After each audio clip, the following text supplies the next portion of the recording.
इस वीडियो को trader central ने स्पॉन्सर किया है। ट्रेडर सेंट्रल ट्रेडर्स को फंडिंग मुहैया करता है, spot crypto currency exchange services और इसके साथ साथ ट्रेडिंग टूल्स जैसा कि copy trading software, portfolio tracking और एक सोशल प्लेटफॉर्म मुहैया करता है अपने दोस्त ट्रेडर से बातचीत करने के लिए। डिस्क्रिप्शन में दिए गए लिंक पर क्लिक करें, अभी अकाउंट बनाएं और पाएं 30% ऑफ अपने पहले प्लान पर। बिस्मिल्लाहिर्रहमानिर्रहीम। अस्सलाम वालेकुम दोस्तों, मैं हूं अयूब राना और आप देख रहे हैं ट्रेड ट्रैक। उम्मीद है आप सब ठीक होंगे और आपकी ट्रेडिंग प्रॉफिटेबल जा रही होगी। आज की वीडियो में हम गोल्ड को 27 अप्रैल वेंसडे के लिए एनालाइज करेंगे और ये गोल्ड का डेली का चार्ट है। डेली से स्टार्ट करते हैं। अगर 4 घंटे के चार्ट में आज की सिचुएशन को ट्रेड कैसे करना है उसको देख लेंगे। पहले डेली में हम ओवरऑल सिचुएशन की बात कर लेते हैं। कल की अगर बात करें तो कल मैंने आपको बताया था कि हमारे पास जो है 1898 यानी कि 1898 का ब्रेकआउट हो चुका है। माइनस अब कैंडल नीचे क्लोज हुई थी, ब्रेकआउट दिख रहा था, हो चुका है ब्रेकआउट इसका। इसके ऊपर हमारे पास 1908 की रेजिस्टेंस थी, उसका भी ब्रेकआउट हो चुका था डेली की कैंडल से। तो कल मैंने आपको बताया था कि ये ब्रेकआउट के बाद 1908 को दोबारा टेस्ट कर सकता है। 1908 से ये नीचे बेरिश यानी कि सेल में मूव कर सकता है। अभी तक जो है इसने 1908 को टेस्ट किया है और बेरिश मूव फिलहाल एक्सपेक्टेड है। जब तक 1908 ब्रेक नहीं होता मार्केट का ट्रेंड फिलहाल बेरिश ही रहेगा।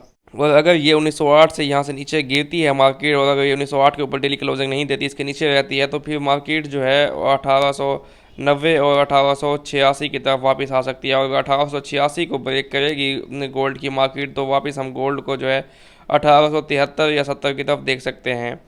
इसमें अगर हम फिब रिट्रेसमेंट लेवल लगाएं डेली के चार्ट में, हमारे पास जो है फिब हम लगा लेते हैं। इसमें ट्रेंड बेस्ड फिबोनाची एक्सटेंशन हम इसमें लगाते हैं जी। मार्केट जो है 2070 से गिरने लगी थी और इसने लो लगाया था 1890 का। यहाँ पे 1890 से वापस मार्केट जो है ऊपर हमारे पास 1998 1998 का हाई लगा चुकी है। और इसके मुताबिक आप देखते हैं कि हमें फिब कौन कौन से लेवल्स बता रहा है, क्योंकि फिब जो है एक टेक्निकल टूल है और ये तकरीबन सपोर्ट एंड रेजिस्टेंस सही बताता है। वह हम अपने स्ट्रक्चर को कंफर्म करने के लिए फिब को यूज़ करें। अगर फिबोनाची को देखें तो अभी फिबोनाची हमें 2 लेवल बता रहा है जो इस वक्त हमारे लिए इंपॉर्टेंट है। एक 1908 का लेवल, ये 0.5 का लेवल जो है, ठीक है। 1908 का लेवल जो है ये डेली की कैंडल से ब्रेक हो चुका है और अभी 1908 का टेस्ट चलेगा। जब तक 1908 के ऊपर डेली की कैंडल क्लोज नहीं होती मार्केट में 1887-86 की घंटियाँ बचती रहेंगी, क्योंकि 0.618 का लेवल 0.5 के बाद टेस्ट होना है। 1887 तक मार्केट आ सकती है। 0.618 क्योंकि ये लास्ट लेवल होता है रिट्रेसमेंट का। अगर मार्केट यहाँ पे सस्टेन करेगी 1887-86 के एरिया में तो ये यहाँ से वापस ऊपर जा सकती है और यहाँ से बाय में जा सकती है। लेकिन अगर 1887-86 का लेवल ब्रेक हो गया तो फिर मार्केट को हम, जैसा कि हमें फिब तो 1857 बता रहा है, लेकिन हमारे पास जो हमारा इसका लेवल है स्ट्रक्चर का 1864 टू 1870 है, यानी कि 1865 से 70 के दरमियान मार्केट आ सकती है। तो ये डेली के चार्ट में सिचुएशन है गोल्ड की और गोल्ड हमें बेरिश दिखाई दे रहा है, तो इसको इसके मुताबिक ही ट्रेड करेंगे। लेकिन कब ये पॉजिटिव जोन में एंटर हो सकता है उसको हम देखते हैं 4 घंटे के चार्ट में।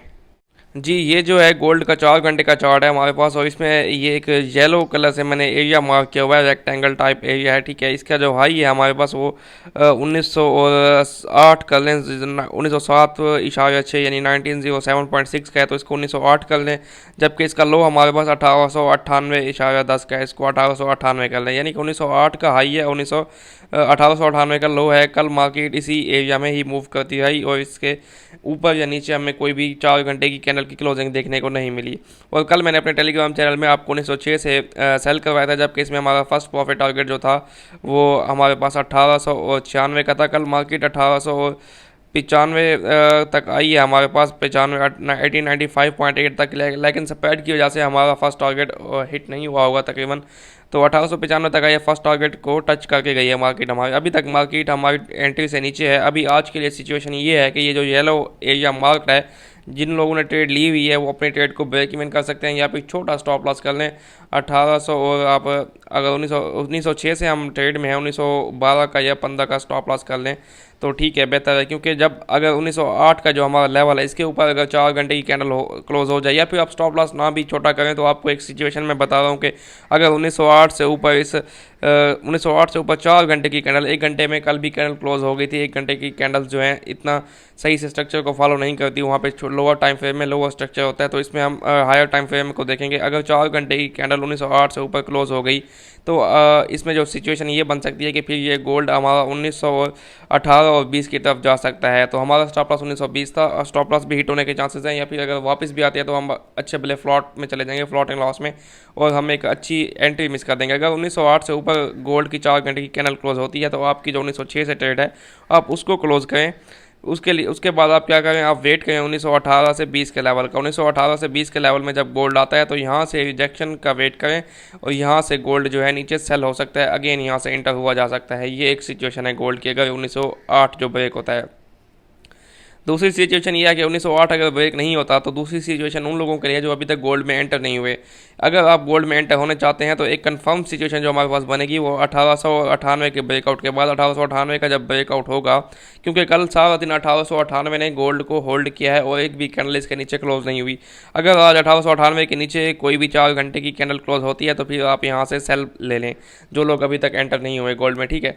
तो 1898 से जब आप सेल लेंगे तो आपका फर्स्ट प्रॉफिट टारगेट जो है 1886 है। इसके नीचे अगर 4 घंटे की कैंडल क्लोज हुई तो आप अपनी ट्रेड को 1875 के लिए होल्ड कर सकते हैं। जब आप 1898 से ब्रेकआउट के बाद 4 घंटे की कैंडल इसके नीचे क्लोज होगी, तब आप इसको सेल करेंगे। जब आप इसको यहाँ से सेल करेंगे तो आपका जो स्टॉप लॉस है वो आपका 1914-15 रहेगा। एक और चीज़ मैं आपको बताना चाहता हूँ, अगर मार्केट 1907 या 8 से ऊपर निकलती है तो हमारे पास यहाँ पे ये बेरिश इंगल्फिंग है 1916 के एरिया पे। तो 1916 के एरिया भी एक स्ट्रॉन्ग सेलिंग एरिया हो सकता है, यानी कि 1916 से 20 के एरिया को आप सेलिंग जोन मार्क कर लें। यहाँ पे कहीं भी अगर मार्केट आपको मिलती है, ऊपर निकलती है तो यहाँ पे मिलेगी, तो आप यहाँ से सेल ले सकते हैं और यहाँ से मार्केट के गिरने के चांसेस हैं। अदरवाइज़ अगर 1908 के नीचे जाती है तो फिर यहाँ से नीचे 1886 की तरफ जा सकती है। तो ये सिचुएशन अपने सिग्नल के हवाले से भी मैंने आपको अपडेट दे दिया है कि आपने क्या करना है। अभी मैं आपको एक और चीज़ 4 घंटे के चार्ट में दिखाता हूँ। डेली के चार्ट में हमने फिब लगाया था, वो एक हमने 2017 से लगाया था। अभी हम इस फ्रेश जो बेरिश मूव है इस पर हम फिब रिट्रेसमेंट लेवल लगाते हैं 4 घंटे के चार्ट के मुताबिक, देखते हैं क्या सिचुएशन है। ये हमारे पास फिब हमारे पास जो है एक्सटेंशन है, इसको हम लगाते हैं। मार्केट जो है हमारे पास 1998 से गिरना शुरू हुई और इसने यहाँ पे लो लगाया था, ये देखें 1936 का। 1936 से वापस मार्केट ने रिट्रेसमेंट ली और मार्केट जो है 1955 तक गई। 1955 का इसने हाई लगा दिया था वहाँ पे। अब अगर मार्केट की सिचुएशन को देखें तो हमारे पास जो है इस टाइम मार्केट दो स्ट्रॉन्ग लेवल्स के दरमियान मूव कर रही है। 1907 और 8 का लेवल, ये बहुत स्ट्रॉन्ग लेवल है, जैसा कि डेली में भी यहीं पे रेजिस्टेंस है, 4 घंटे के चार्ट में भी इसी जगह पे रेजिस्टेंस है, और फिब भी दोनों चार्ट्स में हमें 1907 और 8 का लेवल दे रहा है। 1908 का लेवल स्ट्रॉन्ग है, इसको ये लेवल कल से मार्केट ब्रेक नहीं करी, 0.786 का लेवल है। अगर 1908 ब्रेक होता है तो फिब हमें बता रहा है 1917 का लेवल, जहाँ पे बेरिश इंगल्फिंग है, मैंने आपको बताया, तो यहाँ बेरिश इंगल्फिंग से सेल हो सकता है। 0.618 का लेवल है, ये इसका ब्रेकआउट हुआ था, यहाँ पे टेस्ट होकर वापस सेल हो सकता है। तो 1917 का लेवल, 17 से 20 का लेवल को आप सेलिंग जोन मार्क कर लेंगे। 1908 से ऊपर मार्केट निकलती है, अदरवाइज 1908 से ही मार्केट के गिरने के चांसेस हैं, और 1886 की तरफ फर्स्ट टारगेट और उसके बाद 1875 की तरफ मार्केट आ सकती है। अगर 1920 के ऊपर एक भी 4 घंटे की कैंडल क्लोज होगी तब आपने सेल नहीं करना मार्केट को, तब मार्केट पॉजिटिव जोन में एंटर हो जाएगी। 1920 से नीचे नीचे मार्केट बेरिश है और ये सेल की इंडिकेशंस दे रही है। और अगर हम कल की 4 घंटे की कैंडल्स को देखें तो हमारे पास जो कैंडल्स हैं, कल हमने इस कंफर्मेशन पे सेल किया था, ये हमारे पास जो है हैंगिंग मैन कैंडल बनी। हैंगिंग मैन के बाद इसको मैं मूव डिलीट कर देता हूँ, तंग कर रहा है। तो ये हैंगिंग मैन हमारे पास बनी है कल के दिन, इसके कंफर्मेशन पे ही हमने गोल्ड को यहाँ पे सेल किया था हैंगिंग मैन पे। उसके बाद एक डोजी बनी, अगेन हमारे पास इन्वर्टेड हैमर बना है। तो ये सब जो कैंडल्स हैं ये बेयरिश की इंडिकेशंस दे रही हैं। 1908 एक स्ट्रॉन्ग लेवल है अभी तक के लिए। तो ये जो है गोल्ड की आज की सिचुएशन है। अगर आपने मेरा कल का सिग्नल फॉलो किया है तो मैंने आपको बताया 1908 अगर 4 घंटे की कैंडल से ब्रेक हो जाए तो मेरा सिग्नल इनवैलिड होगा, फिर आपने 1917 से 20 के लेवल में अगेन सेलिंग के लिए वेट करना है। और पहले भी हम अपने सिग्नल का एक टीपी हमें ये दे चुका है, 1895 तक आ चुका है, हमारा फर्स्ट टारगेट 1896 था। तो ये गोल्ड की सिचुएशन है और तफसीलन मैंने आपको बता दी। अभी हम चलते हैं यूएस ऑयल की तरफ, वहाँ पे देखते हैं कि आज के लिए हमारे पास क्या सिचुएशन है और क्या ट्रेडिंग अपॉर्चुनिटी है। जी, ये जो है यूएस ऑयल का हमारे पास डेली का चार्ट है। इसमें एक तो मैं आपको ये लेवल दिखाने के लिए यहाँ पे डेली के चार्ट में लाया हूँ। 102.34 का हमारे पास ये लेवल है, एक स्ट्रॉन्ग रेजिस्टेंस लेवल है और यहाँ इसका जो है ब्रेकआउट हुआ था। अब वेंसडे की जो कैंडल है वो दोबारा से इस रेजिस्टेंस को टेस्ट कर रही है। अगर इस रेजिस्टेंस से रिजेक्शन मिलती है 1 घंटे के 4 घंटे के चार्ट में, तो ये वापस यहाँ से नीचे 99.4 और उसके बाद ये 97 की तरफ आ सकता है यूएस ऑयल। और अगर एक और चीज़ हम इसमें देखें तो हमारे पास डेली के चार्ट में ये 50 की मूविंग एवरेज का ब्रेकआउट हुआ था, अभी टेस्ट चल रहा है, तो यहाँ से इसके गिरने के चांसेस हैं। अगर ये इसका ब्रेकआउट कर दे 4 घंटे में तो फिर ये मज़ीद ऊपर जाके वो 105 और 108 की तरफ जा सकता है। इसको हम देख लेते हैं 4 घंटे के चार्ट में वहाँ पे क्या सिचुएशन है और नेक्स्ट इसकी क्या मूव हो सकती है पॉसिबल। जी, ये यूएस ऑयल का 4 आवरली चार्ट है। इसमें अगर हम देखें तो 4 घंटे के चार्ट में यूएस ऑयल 2 बार इस रेजिस्टेंस लेवल से 4 घंटे के चार्ट में जो हमारे पास 102.07 से 102.38 की रेजिस्टेंस है, यहाँ से रिजेक्शन लेके एक ये कैंडल क्लोज हुई बेरिश इंगल्फिंग।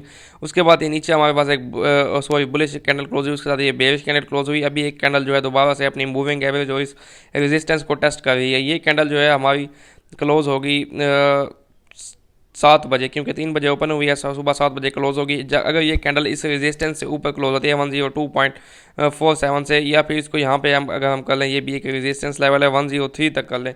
अगर 103 से ऊपर क्लोज होती है तो ये यहाँ से इसको बाइक किया जा सकता है। 103 से अगर ऊपर 4 घंटे की कैंडल क्लोज हो तो इसको यहाँ से बाइक किया जा सकता है। इसके में आपका प्रॉफिट टारगेट 104.7 और उसके बाद 105.8 हो सकता है। 105.8 के ऊपर आप इसको 108 तक होल्ड कर सकते हैं।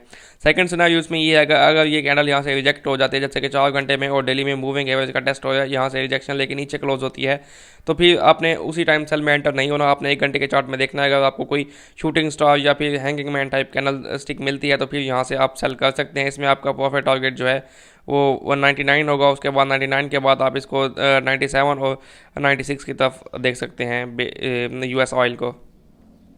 तो ये जो है यूएस ऑयल की सिचुएशन है। इसमें अभी हमने 4 घंटे की कैंडल की क्लोजिंग का वेट करना है। नेक्स्ट हम चलते हैं जीबीपी यूएसडी की तरफ। जी, ये जो है जीबीपी यूएसडी का डेली का चार्ट है। इसमें मैंने जैसा कि आपने वीकली एनालिसिस अगर मेरा देखा तो मैंने आपको बताया था कि ये जो है हमारे पास इस ट्रेंड लाइन का ब्रेकआउट हुआ है। नेक्स्ट नीचे ये सपोर्ट थी, अगर ये सपोर्ट को होल्ड करेगा तो ये यहाँ से बाय हो सकता है। और कल की एनालिसिस में मैंने आपको बताया था अगर ये यहाँ से सपोर्ट से बाय होता है, ऊपर की तरफ जाता है, तो ये अपनी इस ट्रेंड लाइन को टेस्ट करके नीचे गिर सकता है। लेकिन इसने ट्रेंड लाइन को टेस्ट करने से पहले ये नीचे गिर गया और एक स्ट्रॉन्ग बेरिश कैंडल कल के दिन बनाई। तो अगर हम अब पीछे की तरफ लेवल्स देखें तो हमारे पास कौन कौन से लेवल निकल रहे हैं। अभी जो है मार्केट यहाँ पे ठहरी है 1.26804, नीचे की तरफ हमारे पास ये सपोर्ट है 1.26103 की।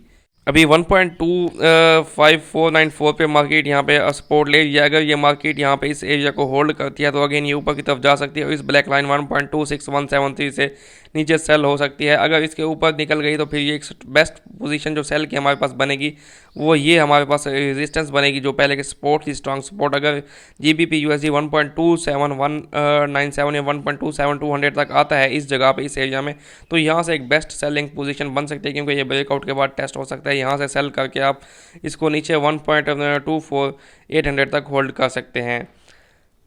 तो क्योंकि ये पिछले 3 दिनों से गिरता आ रहा है और 90 डिग्री के लेवल से ये सीधा यूँ ही गिरता आ रहा है, तो इसको रिट्रेसमेंट चाहिए होगी। अगर ये रिट्रेसमेंट के लिए इसे रेजिस्टेंस तक जाता है तो आपने इसको यहाँ से सेल करना है। इसमें बाय में नहीं बसना, स्ट्रॉन्ग सेलिंग प्रेशर है इसमें, बाय की ट्रेड्स इसमें रिकमेंडेड नहीं है। अभी हम चलते हैं यूरो यूएसडी की तरफ। जी, ये जो है यूरो का डेली का चार्ट है और अगर आपने मेरे फॉरेक्स करेंसी पेयर्स के एनालिसिस को फॉलो किया हो तो मैंने आपको बताया था यूरो को हम इस वीक बेरिश ही ट्रेड करेंगे, क्योंकि वीकली और डेली में ब्रेकआउट हो चुका था और ऐसा ही हुआ। यूरो इस वीक के ओपन होते ही ये गिरना शुरू हुआ और ये 3 कैंडल्स मुसलसल बेरिश बना चुका है। अभी ये जो है एक स्ट्रॉन्ग सपोर्ट जो हमारे पास थी 1.06842 को ब्रेकआउट कर चुका है। अब नेक्स्ट सिनेरियो इसका क्या हो सकता है। नेक्स्ट हमारे पास स्ट्रॉन्ग सपोर्ट है 1.05900 की स्ट्रॉन्ग सपोर्ट है। अब जिस जगह पे ये ठहरा है, अगर ये यहाँ से 4 घंटे के चार्ट में या 1 घंटे के चार्ट में कोई कंफर्मेशन देता है तो नीचे 1.05899 की तरफ सेल हो सकता है। अदरवाइज ये यहाँ से ऊपर जाके 1.06880 या 890 से यहाँ से जब ये टेस्ट करता है इस लेवल को तो ये यहाँ से सेल हो सकता है। तो ये जो है यूरो यूएसडी की सिचुएशन है। और अगर आज के फंडामेंटल डेटा के बारे में बात करें तो शाम 5:30 बजे यूएसडी का हमारे पास डेटा है। इतना स्ट्रॉन्ग नहीं है, मीडियम इम्पैक्ट है, जो कि गोल्ड की मार्केट पे थोड़ा बहुत इम्पैक्ट कर सकता है। और कोई खास आज के दिन में डेटा नहीं है। टेक्निकल्स को फॉलो करके चलें और लेवल्स को देख के ट्रेड करें। So good luck for your trades. अल्लाह हाफिज़।